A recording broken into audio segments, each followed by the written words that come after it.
Dead Redemption 2 that you can take into the launch and already be ahead of your friends. If you guys do enjoy this video, at the end of it, of course, drop a like on it and expect more here in the new future. So let's not be like all these other scumbags, and let's jump right into the video. Now, the first thing I do want to mention, in Red Dead Redemption 2, this world is going to be so massive. Now, these are all confirmed things that I have gathered from reading articles and other things, and basically the most impressive thing that I've learned is that the game actually has 200 species that are around the whole world that are interacting with your day-to-day gameplay inside of Red Dead Redemption itself. We'll get a little bit more into that later on in the video, but that's just one thing I do want to mention. Now, along with those species, they'll also interact and change as the weather goes on, and it turns to winter, fall, summer, spring. The weather will pretty much determine the animal's attitude, whether or not they're super aggressive, whether or not their balls are big or small, or whether or not you'll be able to find them to hunt them in the winter. Such as an example from IGN, when they were playing the game, they noticed that bears are more aggressive in winter when you disturbed their hibernation.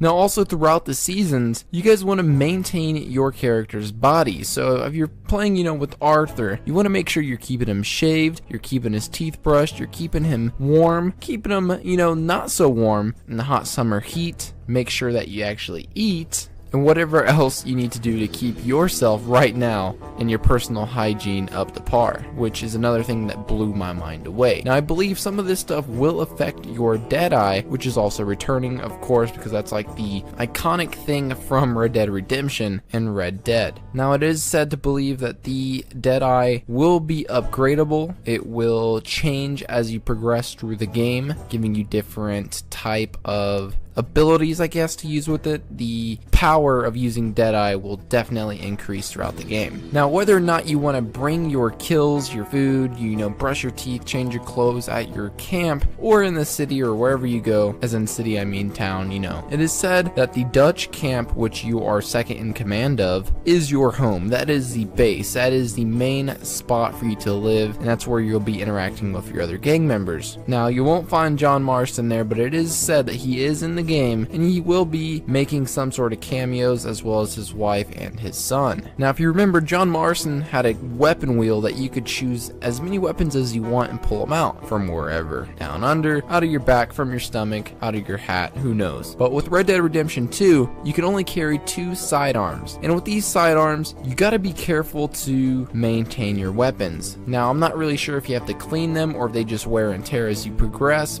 but they actually do wear and tear. The more you use them, the less accurate they will become and or reliable. So if you see a river, don't cross through the river because it will rust out your weapons and make your gun essentially decompose, just like carcasses that you kill. So as you guys know, you need to eat, you need to hunt, you need to provide for your camp, or else you'll be looked down upon. And as you hunt and you kill, say, a deer, and you shoot it 1,000,000 times, that deer's meat will now be ruined because you shot it too many times. So you gotta shoot it between the eyes, make it a nice peaceful kill, and not use it as target practice, or else you're just gonna screw up the meat. Now, if you do not take the carcass back to your village in time, or your camp, it will actually begin to decompose. I was not kidding. You gotta be careful for the limbs and make sure that you get everything you want from that deer, because we don't like poachers, right? And then speaking of limbs, if you shoot a civilian, a bad guy, whoever in the game, with a shotgun or any other powerful weapon, you actually have the ability to blow off their limbs, not just the animals, which is absolutely crazy, brutal, and could possibly affect your honor if you're just going around blowing civilians' limbs off. So you want to be careful, because the honor system is actually returning, so you don't want to be too brutal, as intense as this game is. I think that's a good word. This game is very intense, brutal, graphic, and very detailed. Now, we got to keep in mind that this game flow for Red Dead Redemption 2 is unlike any other game. Nothing has ever been done like this before. I mean, Red Dead Redemption 1, Grand Theft Auto, they're huge open world games, but the game flow on this is slower paced, obviously, than Grand Theft Auto 5 because you're in the western setting. But however, from the season changing, the people's attitudes, the people you interact with, it's incredible. The AI is so enhanced on here. They actually learn as you progress. Like, they become smarter, they remember things, and that could affect you in the long run during other missions, such as being wanted. Now, if you're wanted and the civilians recognize you, remember you, they'll call you in and try to stop you to collect your bounty from bounty hunters. Now, we talked a little bit about the weather changing and how it could affect you. You had to dress warm and things like that. That is also not a joke. You actually do have to dress warm, wear a beanie, wear a sweater, you know, even take care of your horses, which are basically your main transport right there because there's no vehicles. So think about it. You're going to be using a horse to travel across the largest open world map probably created in our lifetime right now in the video game, which is absolutely stunning because there are 5 areas. New Austin is which one of them that is returning, but other than that, it's all new areas. 5 gigantic areas that you can only travel through horse across this gigantic map, which is something that will just open up a ton of different DLCs down the future. Easter eggs will be absolutely littered throughout the whole game. And another crazy thing that absolutely blew my mind, the map will actually evolve as you play and progress through the game. Like, I'm not even kidding. So from single player DLC, which will obviously be flooded into the game, we have a ton of Easter eggs that you guys will be able to find, and then the evolution of the map. So say you blow out a wall. As you progress, you'll notice that wall being repaired at the bank, you know, wherever.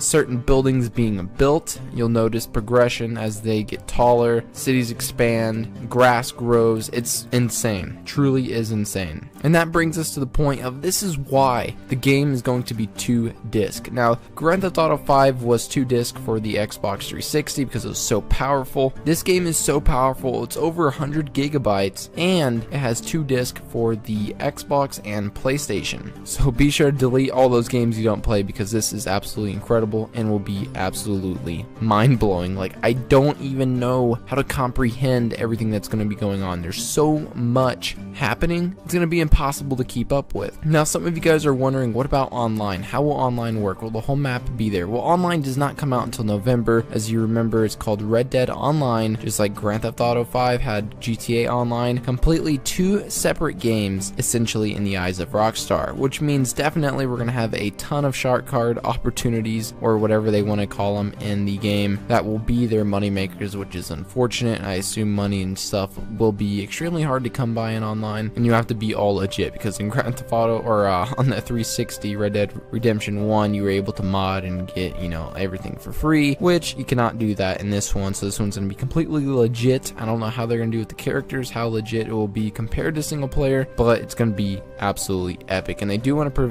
perfect it because the beta does come out in November. Probably the full final product launch won't come out until like January or somewhere further down the line, but I'm still, you know, regardless, excited to play this. Along with that, I do not know if you'll have a lot of side quests in online as well. I know in single player we're going to have a ton of different side quests that will affect the outcome of the game itself, as well as mini games, you know, as we had in Red Dead Redemption from playing cards. Now we have fishing, hunting, we have all kinds of crazy things that we can do with this new launch. There is so much in this game that I don't even know what to do. It's overwhelming. There's going to be content for years and years to find in this game itself. So hopefully I gave you guys some new information over this game, and hopefully you guys take it, run with it, share it with your friend, and hopefully you're still watching right now because this is all valuable information that I want you guys to have when heading into the launch. If you guys have any questions or additions, let me know down below in the comments. Please let me know.